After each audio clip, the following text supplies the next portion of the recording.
Hi everyone, this is John, and I want to talk about Pope Benedict's resignation and St. Malachy's prophecy of the popes. One of my earlier videos, the top 5 rapture prophecies, discusses the prophecy of the popes as the first prophecy to watch. First, I want to note that nothing in St. Malachy's prophecies contradicts any biblical prophecy. It actually adds to and enhances it. Basically, this prophecy has to do with a vision an Irish priest had about 900 years ago. Contrary to what everyone is saying about his vision, St. Malachy didn't give a list of popes from his time until the end. He actually gave a list of phrases, and each phrase was listed to describe the man who would become pope. The phrase correlated to things like his crest, his name, where he was from, something he did, etc. There were 111 popes described in all. Some of these phrases were admittedly vague, and some could even be accused as self-fulfilling, but a lot were astoundingly accurate and couldn't possibly be self-fulfilling. Okay, now I have to apologize because I'm going to attempt some Italian phrases, and I'm not good at it, despite the fact that I am Italian.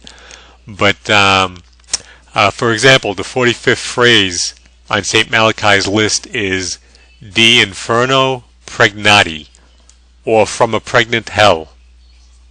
The 45th pope was Pope Urban VI. His family name was Pregnano, similar to pregnant or pregnati, and he was from a place called Inferno near Naples. So from a pregnant hell, or "Di inferno pregnati," to Pregnano from Inferno. You have to admit that's pretty striking. Here's another example. The 71st phrase on the list is "Angelus Nomorelius," which translates to "Angel of the Grove." The 71st pope on St. Malachy's list was Pope Pius V. He was from Bosco, Lombardy. The place name means grove. Pius's real name was Antonio Michael, after the archangel, Gisleri. The 111th phrase for Pope Benedict XVI, the current pope, is listed as "the glory of the olive." Joseph Ratzinger took the name Benedict as his papal name. The Benedictine order is symbolized by the olive branch. This is one of the examples I was talking about that could be a self-fulfilling prophecy. Ratzinger could have taken the name of Benedict on purpose because of the prophecy. But then you'd have to ask yourself, why would he do that? Why would he or any pope purposely fulfill a prophecy that would mean the end of the Catholic Church? I'm not saying he wouldn't. I'm just asking what his agenda would be. Anyway, you can check out the entire list on the Wikipedia. And let me tell you, all the phrases have some connection to the correlating pope, and some of them are frighteningly accurate. The current pope, again Pope Benedict XVI, is the 111th, and the second to last pope on the list. The next pope, the one to succeed this one, Pope Benedict XVI, is actually named, which is odd because none of the ones before have been named. As I said, they're only described in phrases.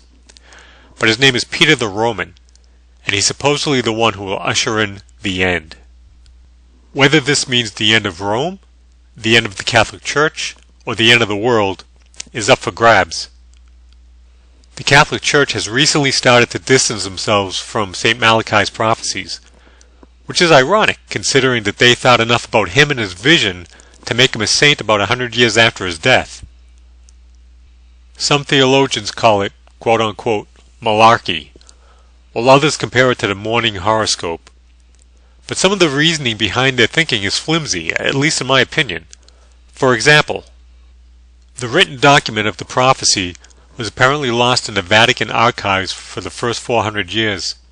So it's theorized that the first 400 years of prophecies could have been written after the fact. Even if that's true, doesn't that mean that the last 500 years of prophecies was still written before the fact? So who are the candidates for the next pope? Who could be Peter the Roman? The first candidate is Cardinal Peter Turkson. He's from Ghana, Africa, but he studied in Rome. He could very well be the first black pope. Second, Cardinal Pietro, which is Italian for Peter, Bertone, from Romano Canavese, Italy. He was Pope Benedict's second in command for a while now, and it said that Pope Benedict was grooming him to take his place. Third, just about any other candidate who will break from tradition and actually take the papal name of Pope Peter. Traditionally, no pope has ever taken the name of Peter, to show respect for the first pope, Peter the Apostle. But arrogance is the watchword, so if he takes the papal name of Pope Peter II, that could be a sign. I don't see a lot of people addressing this fact, but the actual last pope, Peter the Roman, doesn't have a number next to his name. So number 111 was Pope Benedict XVI, and then there's Peter the Roman, with no number. So why is that? No one really knows, but here are a few reasons. 1. Peter the Roman will not be the next pope. There will be other popes after Pope Benedict, but before Peter the Roman. 2. St. Malachy doesn't consider Peter the Roman to be an actual pope. He considers him to be the false prophet and not really part of St. Peter's line. 3. Maybe St. Malachy didn't consider Peter the Roman to be an actual pope because the 111th pope, Pope Benedict XVI, didn't actually die. He resigned. So the next pope can't officially take office. I know other popes have resigned in the past. The last one I believe was about 600 years ago. But at least traditionally, one pope must die for another pope to reign. 4. Peter the Roman won't actually be a pope. He'll be the man behind the curtain, so to speak, much like Pietro Bertone was with Pope Benedict XVI.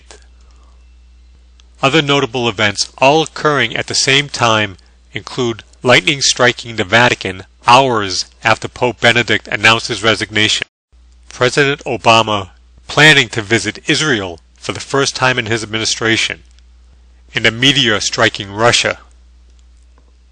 A quick note on that. NASA has taken great pains over the last decade to tell us that there would be no way a meteor could sneak up on us. How did this meteor hit us unannounced? Well, it turns out that NASA can't see anything coming toward the Earth if it's coming from the direction of the Sun. Apparently, it's just too bright. Correct me if I'm wrong, but isn't that 50% of the Earth and 50% of the time? So I guess meteors can sneak up on us. I'm surprised the boys at NASA could be so cocky when they can only watch 50% of the skies at any given moment. Way to go, guys. Between you and the boys at the Vatican who lost St. Malachy's prophecy for the first 400 years, I feel as safe as a kitten. Anyway, if the Pope ends up being one of the candidates with the name of Peter, or he takes the name of Pope Peter, spread the word to accept Jesus and repent. Show them this link or other links like it. Heck, make a list of names of people to call, and if we have a Pope Peter II as our next pope, get on the phone and start calling them to spread the word. That's what I'm going to do. Do not make the mistake of comparing this to the end of the Mayan calendar. Even the Mayans never said the end of the calendar was the end of the world. The 2012 thing was nothing but hype from Hollywood and the History Channel. The only thing the end of the Mayan calendar pointed to was a specific galactic alignment, and the effects on the Earth don't have to be immediately catastrophic in nature. I know a lot of you out there don't believe. I can tell by a lot of the comments I see on similar videos. All I can say is, ask yourself, what would it take to make you believe? Then go seek it out. It will be time well spent, believe me. Good luck, and fight the good fight of faith.